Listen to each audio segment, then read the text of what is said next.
Einar, getum vantarlega eftir að brosa bara eftir þennan? Já, það mætti segja það. Þetta var bara mjög flott. Það var gaman að vinna FH.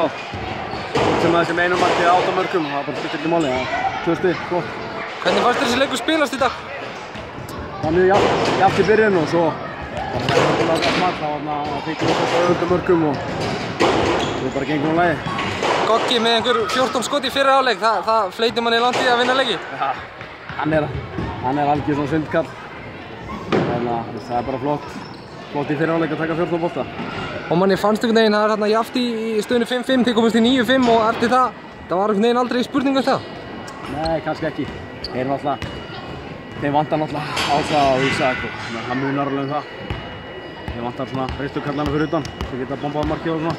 Þetta er náttúrulega erkifjöndur þessi liðir, skemmtilega að vinna FH heldur en önnur lið. Já, það er það og svo er alveg öfugt. Ef maður tapar þá er það alveg hundleiðilegt. Nú hafið náttúrulega viku með Montréttinn áður en þið mætist aftur. Þið ættum væntanlega að fullkomna niðurlæginguna í Kaplakrika eftir viku. Já, við stefnum á bara sigur á 50 og svo aftur í næsta leik. Það er vonandi að fara þannig.